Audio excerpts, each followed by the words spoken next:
मित्रों, हमारे धर्म में मृत्यु के बाद शव को अकेला क्यों नहीं छोड़ा जाता, ये बताने से पहले हम आपको ये बता देते हैं कि कब कब अथवा किन परिस्थितियों में शव का अंतिम संस्कार नहीं किया जाता या फिर कुछ समय के लिए टाल दिया जाता है। मित्रों, आपको सबसे पहले बता दूं कि हिंदू धर्म में अगर किसी की मृत्यु सूर्यास्त के बाद होती है तो उसके शव को रात भर घर पर ही रखा जाता है और अगले दिन उसका दाह संस्कार किया जाता है। इसके अलावा अगर किसी की मृत्यु पंचक समय में होती है तो उसके शव को भी कुछ समय के लिए घर पर रखा जाता है और जब पंचक काल समाप्त होता है उसके बाद ही उसका दाह संस्कार किया जाता है, क्योंकि गरुड़ पुराण में बताया गया है कि अगर सूर्यास्त के बाद अथवा पंचक समय में किसी मृत शरीर का दाह संस्कार किया जाए तो उसे मोक्ष की प्राप्ति नहीं होती।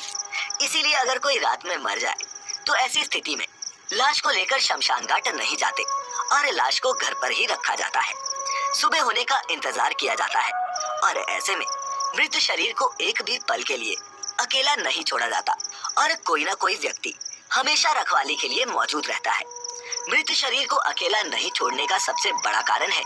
कि अगर शव को अकेला छोड़ दिया जाए तो हो सकता है कि कुत्ते बिल्ली जैसे जानवर उसे नोच खाएं और गरुड़ पुराण की माने तो ऐसे में मृत आत्मा को भी यमलोक के मार्ग में ऐसी ही यातनाएं सहनी पड़ती हैं। साथ ही ऐसा भी माना जाता है कि अगर शव को अकेला छोड़ दिया जाए तो उससे गंध आने लगती है। ऐसे में ये जरूरी हो जाता है कि वहाँ कोई ना कोई व्यक्ति बैठा रहे और धूप या अगरबत्ती शव के चारों तरफ जलाता रहे ताकि शव से आने वाली दुर्गंध चारों ओर न फैले। गरुड़ पुराण के अनुसार भगवान विष्णु गरुड़ जी के पूछने पर कहते हैं,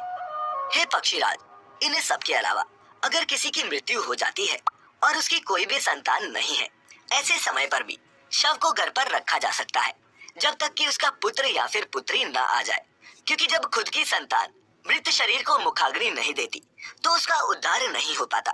अर्थात वह कई वर्षों तक इसी मृत्यु लोक में भटकता रहता है। इसके बाद विष्णु जी बताते हैं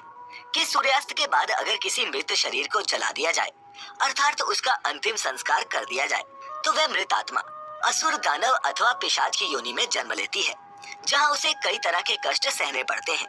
और यही वजह है कि हिंदू धर्म में रात को अंतिम संस्कार करने से मना किया गया है।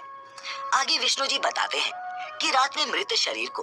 अकेला छोड़ दिया जाए तो उस शरीर में आसपास भटक रही दुरात्माएं भी प्रवेश कर जाती हैं, जिससे मृतक के साथ साथ उसके परिजनों को भी कई तरह के कष्ट भोगने पड़ते हैं। साथ ही ये भी बताते हैं कि शव को अकेला इसलिए भी नहीं छोड़ा जाता क्योंकि मरे हुए आदमी की आत्मा वहीं पर भटकती रहती है और अपने परिजनों को देखती रहती है।